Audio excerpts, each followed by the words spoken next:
tarde, Rio de Janeiro, o portal SBT News dá continuidade à série de sabatinas com os principais candidatos à Prefeitura do Rio. Serão sabatinados os mais bem colocados nas pesquisas de intenção de votos. Aqui comigo, o editor-chefe do SBT Rio, Humberto Nascimento. Por conta das medidas de segurança, nós estaremos aqui no estúdio cumprindo o distanciamento, enquanto o candidato responde as perguntas do escritório dele ao vivo. A ordem das entrevistas tem como base a pesquisa Ibope, divulgada no dia 15 de outubro. Hoje, nosso entrevistado é o candidato à reeleição, Marcelo Crivella, do Republicanos. Boa tarde, prefeito. Boa tarde, Isabelle. Muito obrigada pela participação. Ontem a gente começou aqui com a minha pergunta. Hoje, democraticamente, eu vou passar a primeira pergunta ao editor-chefe do SBT Rio, Humberto Nascimento. Humberto. Boa tarde, Isabelle. Boa tarde, prefeito. Obrigado pela participação.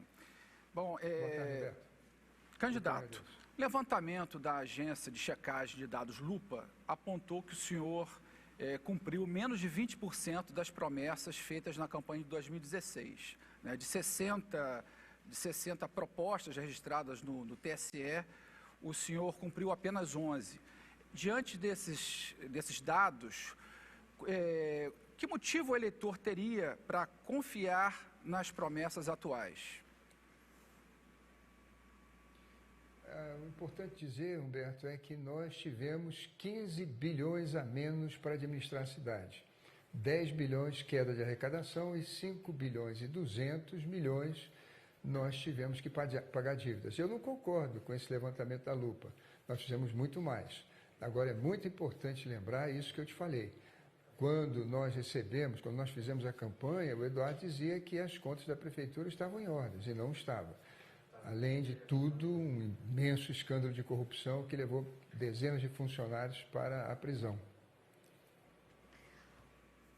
Candidato, eu tenho uma pergunta, eu ia começar na saúde, mas vou começar primeiro com mobilidade, que eu acho que diante das últimas pesquisas, uma reclamação cada vez mais constante do eleitorado, do povo carioca. A situação dos ônibus, eu vou colocar em destaque a situação do BRT. Durante toda a América, se você percorrer, é desesperador as estações do BRT. A gente tem hoje, oficialmente, 33 estações do BRT completamente fechadas, mas não é só isso, é completamente abandonadas para quem conhece o Rio de Janeiro. Na sua gestão, foi feita até uma intervenção junto à concessionária do BRT, mas nada melhorou. A gente só vê o abandono a cada dia. Por que esse problema não consegue ser solucionado? Isabelle, quando a Odebrecht ganhou para fazer o Transoeste, que você citou aí, ela deu de propina para o prefeito Eduardo Paes 5.750.000 dólares, depositados em duas contas, uma na Suíça, no Banco do Espírito Santo, por conta da Ford Group, uma empresa que ele montou, Ford Group, e outra na Silwa Capital Group, que é nas Bahamas. Quando a Odebrecht comprou o direito de fazer a Transoeste, fez uma porcaria. Eu fiz a intervenção, mas nós precisamos, e essa é a conclusão da intervenção, pegar o dinheiro tanto do sobrepreço, Transoeste custou 850 milhões, mais ou menos uns 350 milhões foi de sobrepreço. Para você ter uma ideia, as estações que você falou, que estão todas quebradas, custou R$30 mil o metro quadrado. Isabelle, R$30 mil o metro quadrado é o preço de um apartamento na Vieira Solto. Porque o terreno na Vieira Solto é muito caro. O terreno da estação do BRT é barato, é do governo, não custa nada. Um prédio tem elevadores, tem cozinha, tem banheiro, tem torneiras, tem fiação, tem vidros, esquadrias, tem portaria, tem garagem, tem fundação, tem estacas. Uma estação do BRT não tem nada para custar R$30 mil. Então, o BRT é preciso fazer o que eu fiz, entrar na justiça, recuperar não só a propina que o Eduardo guardou lá no Espírito Santo, como também, lá no Espírito Santo, lá no Banco do Espírito Santo, na Suíça, como também nas Bahamas, mas recuperar o sobrepreço, o superfaturamento. Aí sim, vai dar para a gente consertar a calha do BRT. Na Transcarioca, a mesma coisa. Andrade pagou, deu propina, pagou ao prefeito para poder ganhar aquela obra. Então, o fiscal, quando o prefeito dá obra para a empreiteira, ele não pode fiscalizar se a calha está realmente com a espessura determinada de projeto. Ela era 24 centímetros, eu abri 10 furos para fazer verificação. Tinha lugares que eu encontrei 19. O melhor lugar eu encontrei 19, mas tinha outros que eu encontrei 6 centímetros de espessura. As barras de transição, que era para ser de 1 polegada e 1/4, estavam com 3/8. Eu cheguei a mostrar isso. Então os ônibus quebram. O que acontece? Os ônibus quebram. Teve motor que caiu no meio da pista. As empresas de ônibus entraram contra a prefeitura, na justiça, me pedindo 70 milhões para consertar os ônibus. O povo vê que os ônibus não vêm, fica apertado, vê que aquilo ali foi roubado, quebram as estações, não querem pagar passagem. Enfim, tudo isso por causa da maldita corrupção. Esse dinheiro que a Odebrecht, para ganhar Transbrasil e a Transoeste, deu ao Eduardo e ao Pedro Paulo, que hoje seria em torno de 32 milhões depositados em contas do exterior. Esse processo está com o juiz Itabaiana, mais cedo ou mais tarde isso aí vai dar problema para eles. É a razão pela qual esse sistema não funciona. Não foi feito para o povo, foi feito para roubar. Mas concorda que, só vou fazer aqui um adendo, concorda que para a população do Rio de Janeiro, prefeito, o que importa é estação funcionando e ônibus, pelo menos com o mínimo de qualidade passando. O que a gente vê, é claro, não só o que é nítido aos olhos, isso é das camadas, da falta de qualidade que foi gasta de forma errada, ou até mesmo o escoamento do que deveria ser gasto, mas o hoje não teria como a prefeitura ter evitado, porque a concessionária diz que é por conta da pandemia. Mas o que a gente vê é um abandono mesmo antes da pandemia. Já na época, em 2016, o SBT mostrava estações sendo queimadas. As pessoas verificaram que ali foi para corrupção. O povo do Rio de Janeiro sabe muito bem quando a coisa é feita para ele e quando a coisa é feita para roubar. Então causou revolta. As pessoas não queriam pagar passagem, faziam evasão, e isso quebrou o sistema. As empresas de ônibus não querem comprar mais ônibus, então são poucos ônibus. Da aglomeração. Os ônibus são ruins, não funciona o ar-condicionado, o trajeto demora muito, fica ruim para todo mundo. Então há uma revolta geral. Eu fiz a intervenção, mas eu precisava de dinheiro. Eu não tinha, eu peguei o município quebrado. Entrei na justiça, mostrei, provei pelas delações e dos fiscais também, de que houve sobrepreço e superfaturamento nessas obras todas. Eu estou tentando recuperar 6 bilhões. Quando a justiça determinar que essas empresas, estou falando de OS, Odebrecht, Andrade, Carioca, Delta, devolverem aquilo que está aprovado, aí nós vamos ter dinheiro para arrumar isso tudo e vai ficar um sistema maravilhoso. Demora, processo na justiça demora, como demorou a linha amarela. Eu demorei quase 4 anos para ganhar na linha amarela o direito das pessoas não terem que pagar pedágio. Você também pode participar da nossa sabatina mandando a sua pergunta pela hashtag no Twitter, SBT News Eleições. Humberto Nascimento. Candidato, nas campanhas passadas, ao ser confrontado sobre supostamente misturar política com religião, o senhor respondia que pior do que isso era misturar política com corrupção. Pois bem, agora o Ministério Público afirma que o senhor mistura política com corrupção e aponta a Prefeitura do Rio, na sua gestão, como um QG da propina. O senhor não teme desdobramentos dessa operação recente, que o senhor foi alvo, inclusive, de busca e apreensão? Humberto, é a operação da maior palhaçada que o Ministério Público já fez. Isso nasce na Rede Globo de televisão, que não recebeu os 150 milhões que o Eduardo dava para a Globo. Então, ela inventa chamam de guardiões do Crivella, grampeia pessoas que não fazem parte do meu governo. Um deles é o Marcelo Alves, é o irmão do Marcelo Alves, o Rafael Alves. Outro é um rapaz, também chamado Marcelo, que trabalha para o Eduardo Paes. Os dois trocam mensagens e reclamam que não eram atendidos no meu governo. Não tinham nenhuma. Queriam ser atendidos, mas tudo que pediram eu negava. Pois bem, eles fazem, então, com esses grampos, uma ilação, uma fantasia, sem prova nenhuma, sem qualquer indício, e fazem uma busca e apreensão. Essa busca e apreensão na minha casa leva um celular. Onde é que estava o dinheiro? É coisa da Globo, Humberto. É simplesmente uma empresa de televisão que não aceita, de maneira nenhuma, que o governador não satisfaça as suas ambições loucas, desvairadas e insaciáveis. Porque não foi só 150 milhões que o Eduardo deu para a publicidade, deu 300 milhões também para a Fundação Roberto Marinho. Veja, você acha que se tivesse propina no meu governo, eu teria enfrentado OAS, eu teria enfrentado a Liesa, que levava 70 milhões para o carnaval, eu teria enfrentado a Invepar e a Lanza para acabar com o pedágio, eu teria enfrentado as OS que eu tirei de lá, da prefeitura, e depois acabaram com o governo do Witzel, corrompendo o secretário de saúde com 8 milhões dentro do carro. Pô, Humberto, nenhum carioca que tenha um mínimo de senso vai ligar uma coisa a outra. São pessoas insatisfeitas na Globo, e infelizmente há setores do Ministério Público que querem agradar a Globo, isso é natural que façam, querem aparecer, mas é uma busca e apreensão e um processo que não deu em nada. Aliás, eu pedi para quebrar o sigilo, e eles quebraram o sigilo. E aí, o que aconteceu? Qual foi a prova que apresentaram? E em 4 anos do meu governo só teve uma acusação fantasiosa. Diziam para mim, quando eles chegaram na minha casa, Humberto, eu disse assim, onde é que está o motivo para a busca e apreensão? Não, Crivella, nós não trouxemos o motivo porque é um processo que está em alto grau de sigilo, tem provas, eles usaram a palavrinha, provas substanciais contra você. Então, eu fui à justiça e disse, quebra o sigilo. Quebra o sigilo. E quebraram. Há 2 meses quebraram o sigilo. E daí? Qual é a prova substancial contra mim? É só política. Infelizmente,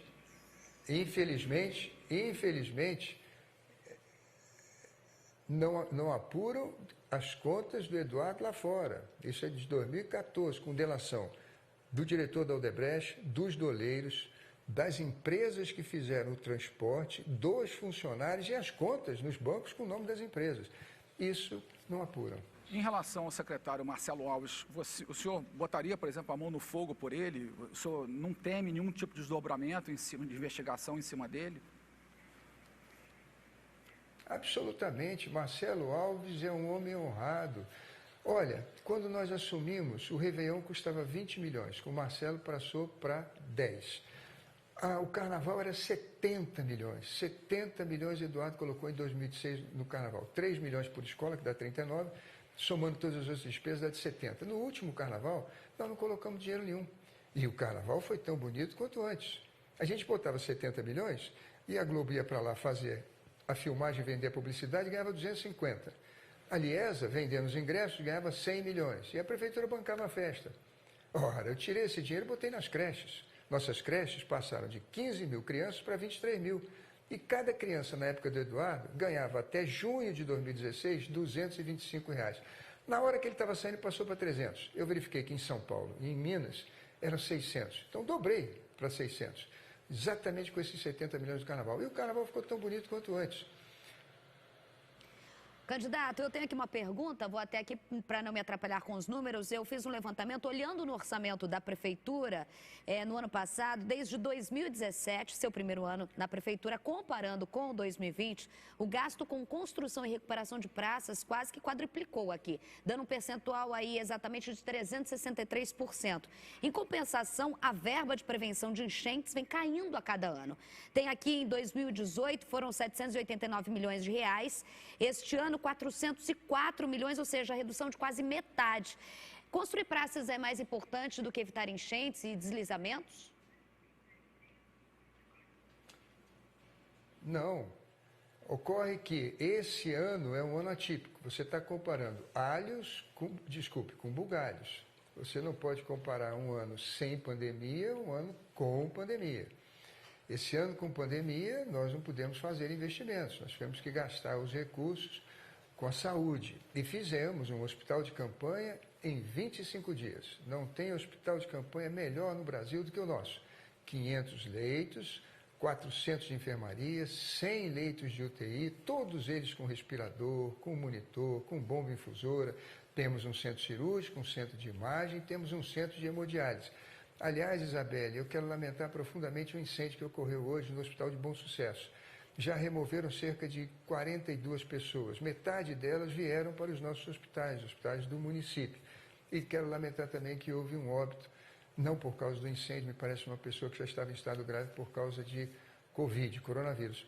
Mas o que nós precisamos fazer esse ano foi com a queda de arrecadação, a economia parou, nosso PIB deve cair cerca de 7%, que é uma coisa absurda, desde que eu me entendo por gente, em todos os livros que eu vi, eu nunca vi na história do Brasil, o nosso PIB começa a ser medido em 1920. Eu nunca vi um PIB cair 7% que vai cair esse ano.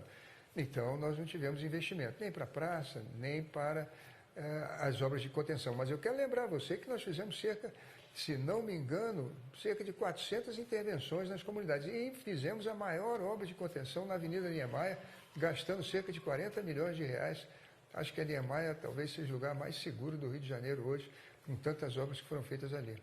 Humberto Nascimento. Prefeito, o senhor citou aí a morte do paciente lá no Hospital Federal de Bom Sucesso, né, de Covid. Aí eu vou entrar nessa questão. A cidade do Rio, o município contabiliza cerca de 12 mil mortos por Covid-19. É uma das maiores taxas do Brasil e do mundo, né? Diante desses números que são alarmantes, mas são dados estatísticos, prefeito. Enfim, como é que o senhor avalia a sua gestão na pandemia diante desses dados? Bom, em primeiro lugar, dizer a você que ontem, pelo sistema de informação de mortalidade do Ministério da Saúde, nós tínhamos no Rio de Janeiro cerca de 11 mil pessoas que morreram. Dessas 11 mil pessoas que morreram, 10% vem de fora do Rio de Janeiro. Portanto, você pode contabilizar em torno de 10 mil pessoas. Digo mais, o Rio de Janeiro tem 19% da sua população de idosos. Nossa população é 5 milhões e 700.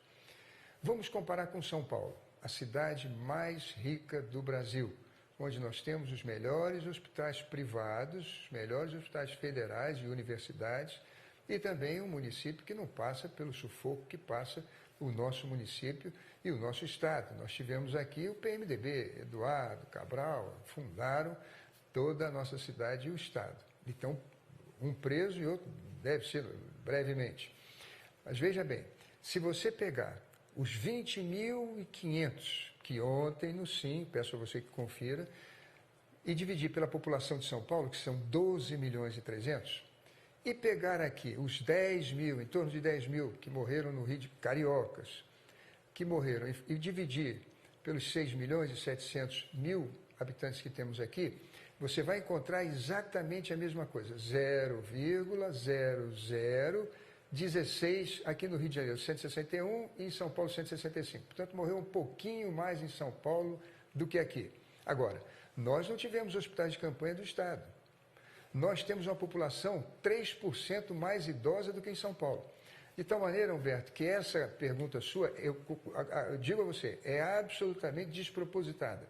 O Rio de Janeiro teve, em comparação a São Paulo, que é a melhor capital que temos no Brasil, muito menos mortes do que lá. E não contamos com o governo do Estado, não podemos contar também com o governo federal aqui no Rio de Janeiro, como gostaríamos de contar. Os hospitais federais no Rio de Janeiro atenderam muito poucas pessoas.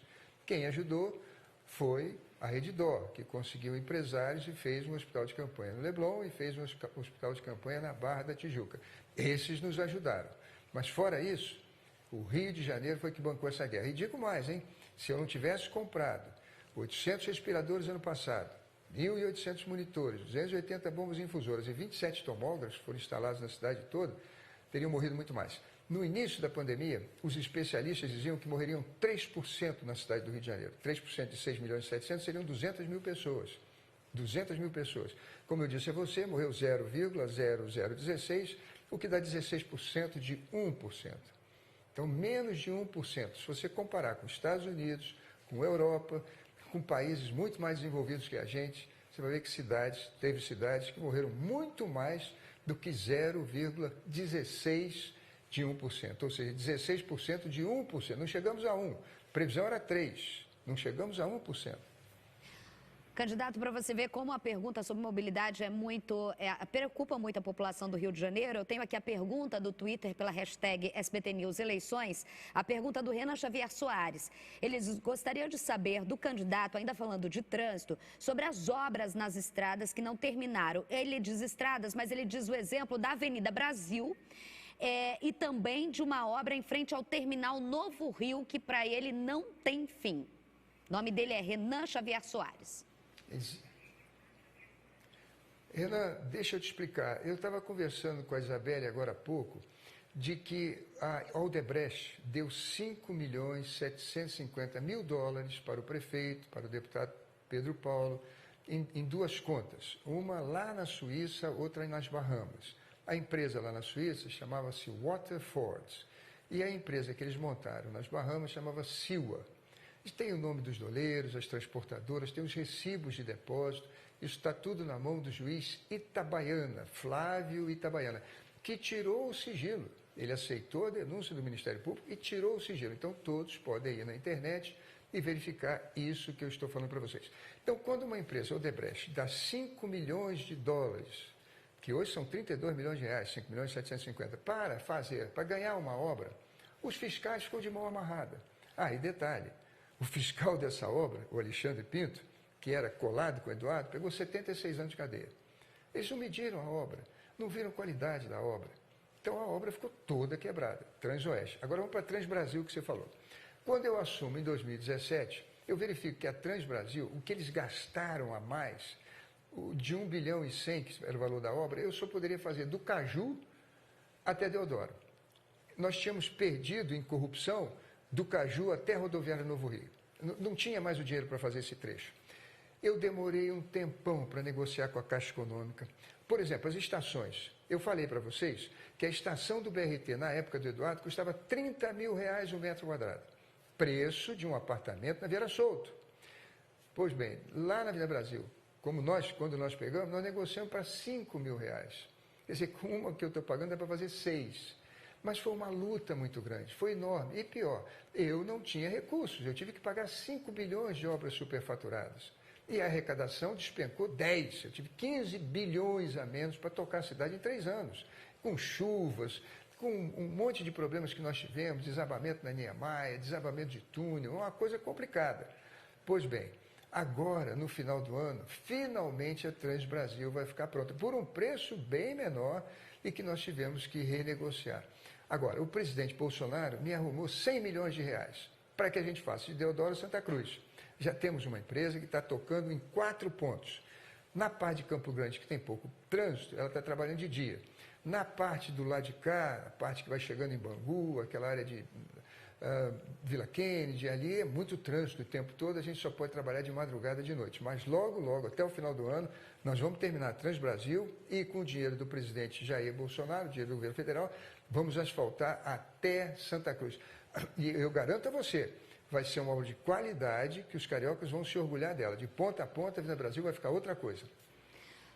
Candidato Marcelo Crivella, do Republicanos, agora o senhor tem o microfone aberto para falar para a população diretamente do Rio de Janeiro. Olha, eu quero dizer a vocês, meus amigos, que os sonhos que eu tive, eu não pude realizar. Eu lamento profundamente não ter feito o governo que eu esperava fazer. Talvez eu seja o mais insatisfeito de todos os cariocas. Mas a cada dia do meu governo, nós lutamos arduamente para honrar o seu voto.